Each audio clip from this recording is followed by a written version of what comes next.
Students welcome to our channel. তো students, আজকে আমি একটা নতুন টপিক নিয়ে তোমাদের আলোচনা করব। ভেক্টর স্পেস তোমরা পড়ে আসছো। ভেক্টর স্পেসের একটা ভেরি ইম্পর্টেন্ট টপিক হচ্ছে তোমার সাবস্পেস। ভেক্টর স্পেসে যদি তোমরা না দেখে থাকো, আগের ভিডিওগুলো একটু দেখে এসো, আর যদি তোমাদের পড়া থাকে তাহলেও সেটা খুব ভালো কথা। তো আজকে এই টপিকটা খুব ভালোভাবে বুঝবে, সুন্দর টপিক, খুব ইজিলি তোমরা বুঝতে পারবে। এই ভিডিওটা যখন তোমরা দেখা শুরু করছো, আমি ধরে নিচ্ছি ভেক্টর স্পেস সম্পর্কে তোমাদের সামান্য বেসিক আইডিয়াটা আছে। তো আমি সাবস্পেস একটা কখন হবে সেটা তোমাকে জানতে হবে। আমরা কাকে সাবস্পেস বলবো? দেখো, আমরা ভেক্টর স্পেসে পড়ে এসেছিলাম ভি একটা ভেক্টর স্পেস হতে হবে। ভিকে ভেক্টর স্পেস হওয়ার জন্য কিছু নিয়মের স্যাটিসফ্যাকশন আমরা করে এসেছিলাম, তোমরা আশা করছি জানো। না জেনে থাকলে আমার আগের ভিডিওগুলো দেখবে, ক্লিয়ার হয়ে যাবে।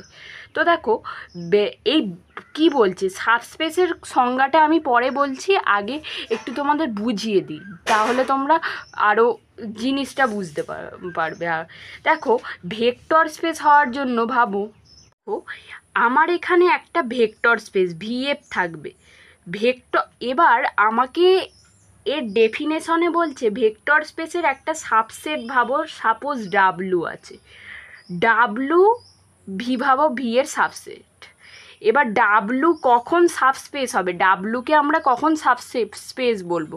যখন ডাব্লু সমস্ত কন্ডিশানগুলো, মানে ভেক্টর স্পেসের মধ্যে যা যা কন্ডিশান, ডাব্লু সেই কন্ডিশানগুলো স্যাটিসফাইড করবে। আর ভি এর সাপেক্ষেই operation, with respect to V এর সাপেক্ষেই সেই অপারেশানগুলো মানে ফুলফিল করবে, তবেই আমরা বলতে পারবো ডাব্লুটা একটা সাবস্পেস। তাহলে কি ব্যাপারটা হলো, ভেক্টর স্পেস আছে, ভেক্টর স্পেসের একটা সাবসেট হবে ডাব্লু। যেই সাবসেট হলো, যে ডাব্লুকে কী করতে হবে, ডাব্লুকে সাবস্পেস হওয়ার জন্য কি কন্ডিশান মানতে হবে? ভেক্টর স্পেসের যা যা আছে, একটা ভেক্টর স্পেস হওয়ার জন্য যা যা কন্ডিশান আছে ডাব্লুকে মানতে হবে, তাহলেই ডাব্লু একটা সাবস্পেস হয়ে যাবে with respect to V.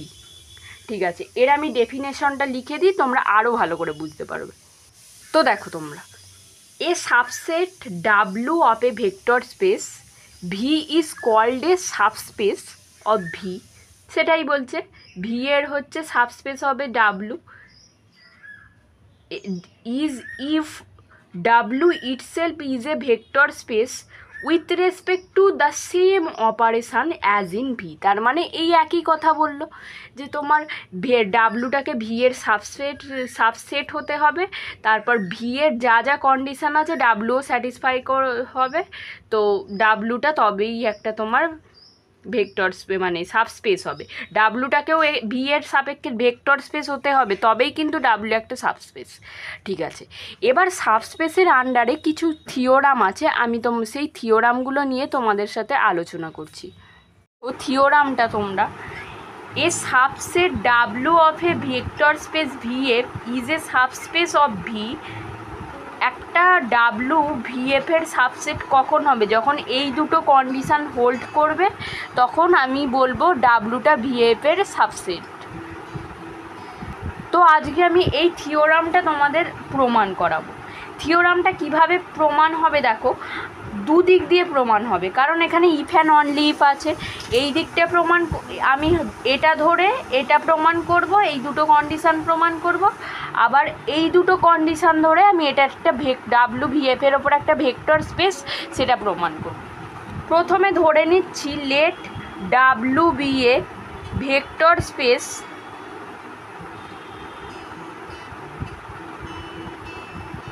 Of VF. এবার দেখো, ভেক্টর স্পেসের কন্ডিশানে এই দুটো কন্ডিশান অটোমেটিক স্যাটিসফাই করে যাচ্ছে। এখানে দেখো ক্লোজড প্রপার্টি, ভেক্টরের প্রপার্টি একটা ছিল এক্স প্লাস ওয়াই, যেটা ডাব্লুর মধ্যে অবস্থিত। আমি কি বলছি, এখানে আমি ধরে নিয়েছি ডাব্লুটা একটা ভেক্টর স্পেস ভিএফের মধ্যে, তাহলে ভেক্টর স্পেসের প্রপার্টি হিসাবে এটা স্যাটিসফাই হয়ে যাচ্ছে। সিমিলারলি আলফা ডট এক্স, এটা ডাব্লুর মধ্যে আছে, এটাও স্যাটিসফাইড হয়ে যাচ্ছে। এটা তো এই দুটোই ভেক্টর স্পেসের প্রপার্টি। যদি না দেখে থাকো আগের ভিডিওগুলো আমার দেখো, বা যদি বই থেকেও তোমরা পড়ে নিতে পারো। তাহলে আমি বলতেই পারি এখান থেকে সো 1 and 2 হোল্ডস। আমার এটা একবারে প্রমাণ হয়ে গেল। কনভার্সলি আমি এই দুটো 1 2 হোল্ডস ধরে নিয়ে আমি দেখাবো ডাব্লিউ একটা ভেক্টর স্পেস। চলো করি। Conversely let 1 and 2 holds. দেখো এই দুটো কন্ডিশন যদি হোল্ড হয়, এখানে দেখো এক্স প্লাস ওয়াইটা ডাব্লুর মধ্যে অবস্থিত হবে, আলফা ডট এক্স ডাব্লুর মধ্যে অবস্থিত হবে। তাহলে প্লাসের মধ্যে ক্লোজার প্রপার্টি আর ডট প্রপার্টিটা আমাকে বলে দিয়েছে স্যাটিসফাই করছে। এই ক্লোজার প্রপার্টি এই দুটোতেই স্যাটিসফাই করছে। তাহলে এখান থেকে আমি এটা বলতে পারবো কি এক্স প্লাস ওয়াই যেহেতু ডাব্লুর মধ্যে অবস্থিত, তাহলে তোমার অ্যাসোসিয়েটিভিটিও তোমার ডাব্লুতে অবস্থিত থাকবে। X plus y plus z is equal to x plus y plus z, এইটাও তোমার ডাব্লুর মধ্যে অবস্থিত হয়ে থাকবে। সিমিলারলি এখানেও ডটের ক্ষেত্রেও অ্যাসোসিয়েটিভিটি হোল্ড করবে। মানে ভাবো alpha dot X dot Y something, তাহলে alpha dot X dot Y এটাও তোমার ডাব্লুর মধ্যে থাকবে। এই অ্যাসোসিয়েটিভিটি হোল্ড করবে। আর কি হোল্ড করবে? তোমার কমিউটেটিভ হোল্ড করবে। এক্স প্লাস ওয়াই যা ওয়াই প্লাস এক্সও তাই, ওয়াই প্লাস এক্সটাও ডাব্লুর মধ্যে থাকবে, এক্স ডট ডাব্লুটাও ডাব্লুর মধ্যে থাকবে। তাহলে আমি বলতেই পারবো প্লাস আর ডটের সাপেক্ষে তোমার অ্যাসোসিয়েটিভিটি কমিউটেটিভ হোল্ড করে যাচ্ছে। আর কি কি বাকি থাকলো? প্লাসের সাপেক্ষে তোমার ওই জিরোটা দেখাতে হবে আর তোমার ইনভার্সটা দেখাতে হবে। ফার্স্টলি তাহলে আমরা চলো লিখি, প্লাস ইজ ক্লোজড বাই 1 এর সাপেক্ষে, মানে এই 1 নম্বরের সাপেক্ষে আমি বলতে পারছি প্লাসের ক্লোজ প্রপার্টিটা এখানে হোল্ড করছে।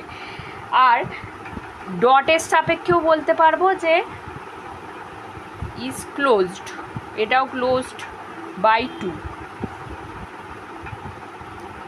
অ্যাসোসিয়েটিভিটি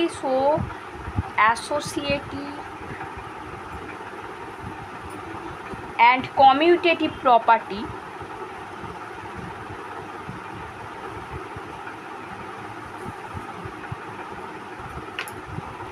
দেখো, তাহলে কমিউটেটিভ প্রপার্টি আর অ্যাসোসিয়েটিভ প্রপার্টি ডাব্লুতে হোল্ড হচ্ছে। এবার ডাব্লুটা যেহেতু তোমার, ডাব্লুটা আমি এখনও বলিনি কি, so they hold in V. এখানে একটা বলে দিই, আমি ধরছি যে W is subset of V, ডাব্লুটা ভি এর সাবসেট, এটা আমি বলিনি। তো এটা ধরে নিয়ে আমি এই দুটো প্রপার্টি করে দিলাম। ডাব্লু যদি ভি এর সাবসেট হয়, তাহলে দেখো ডাব্লুর মধ্যে অ্যাসোসিয়েটিভিটি কমিউটেটিভিটি হোল্ড করছে, তাহলে ভি এর মধ্যেও হোল্ড করবে। এবার আমি কি করব? প্লাসের সাপেক্ষে অ্যাডিটিভ আইডেন্টিটি বার করব আর ইনভার্স বার করব, আর ডটের সাপেক্ষে তোমার শুধু আইডেন্টিটিটা বার করব, ইনভার্সও বার করতে হবে। ঠিক আছে, চলো তো প্লাসের সাপেক্ষে আগে করি। ধরো আলফাটা কোথাকার এলিমেন্ট ধরছি, ডাব্লুর এলিমেন্ট। আলফার সাথে জিরো এমন একটা এলিমেন্ট যেটা যোগ করলে আলফাই ফিরে আসে, আর জিরোটা কোথায় থাকবে? জিরোটা তোমার ডাব্লুতেই থাকবে।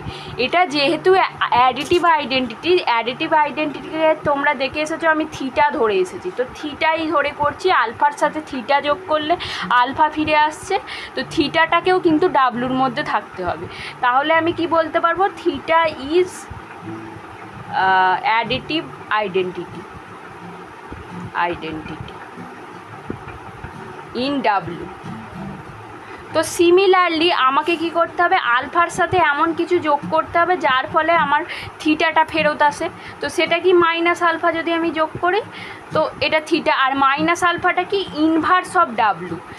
আমরা জেনেই এসেছি আলফা যদি ডাব্লুর মধ্যে থাকে, মাইনাস আলফাও ডাব্লুর মধ্যে থাকবে। তো মাইনাস আলফাও ডাব্লুর মধ্যে আছে। তো এটা তোমার যেমন কি আইডেন্টিটি হোল্ড করলো, এটা তাহলে তোমার ইনভার্স হোল্ড করলো। সিমিলারলি এটা আমার প্লাসের সাপেক্ষে হলো। এবার সিমিলারলি আমি ডটের সাপেক্ষে করব। ডটের সাপেক্ষে দেখো কি দিয়ে করলে সেটাই ফিরে পাওয়া যায়। ভাবো আমি এখানে বিটা নিচ্ছি, বিটাটা কোথাকার এলিমেন্ট, ডাব্লুর এলিমেন্ট, আর ওয়ানটা তোমার ফিল্ডের এলিমেন্ট, মানে ফিল্ড মানে স্কেলার। আগের যদি না তোমাদের ক্লিয়ার হয়ে থাকে অবশ্যই দেখে এসো ভিডিওগুলো। 1 ডট বিটা, এটা গুণ করলে বিটাটা ফিরে আসে, আর বিটাটা ডাব্লুতেই ফিরবে, ডাব্লুরই এলিমেন্ট। তাহলে ওয়ানটা কি, ওয়ানটা হচ্ছে মাল্টিপ্লিকেটিভ আইডেন্টিটি।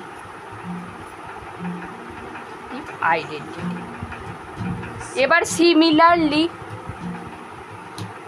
এখানে আমার মাল্টিপ্লিকেটিভ ইনভার্স বার করতে হবে। তাহলে বিটার সাথে এমন কিছু আমার গুণ করতে হবে যার ফলে ওয়ানটা ফিরে আসে। সেটা কি হবে, 1 বাই বিটা যদি আমি গুণ করি তাহলে আমার 1 চলে আসবে। আমি লিখব 1 by beta is inverse of beta. এবার 1 বাই বিটাটা কোথাকার আইডেন্টিটি, মাল্টিপ্লিকেটিভ মানে কোথাকার এলিমেন্ট, এটা যেন ডাব্লুতেই থাকে বা ফিল্ডের এলিমেন্টও হতে পারে, ঠিক আছে। তো তাহলে আমি কি বলবো, এই প্রত্যেকটা ভেক্টর স্পেসের আমার কন্ডিশান স্যাটিসফাইড করে গেল। এমনি বাকি আর যে দুটো কন্ডিশান তোমার ছিল, তো ডটের সাপেক্ষে ডিস্ট্রিবিউটিভ প্রপার্টি, আর একটা স্কেলারের সাপেক্ষে ছিল, একটা ভেক্টরের সাপেক্ষে ছিল, ওগুলোও করে দেখবে এভাবে চলে আসছে। তাহলে আমি বলতে পারি যে আমি যেটা সাবসেট ধরেছিলাম ডাব্লুটা ভি এর সাবসেট, তাহলে ডাব্লুর মধ্যে প্রত্যেকটা ভেক্টর স্পেসের কন্ডিশান আছে উইথ রেসপেক্ট টু ভি, তাহলে W is subspace of V. আগে লিখি W is also a vector space with respect to V F, ফিল্ডটা হচ্ছে F, so W is subspace of V. আশা করছি এই থিওরামটা তোমাদের ক্লিয়ার হলো। যদি কোনো রকম তোমাদের ডাউট থাকে অবশ্যই কমেন্টে বলবে, আমি সেই ডাউটগুলো সলভ করে দেওয়ার চেষ্টা করব। আজকের জন্য এইটুকুই।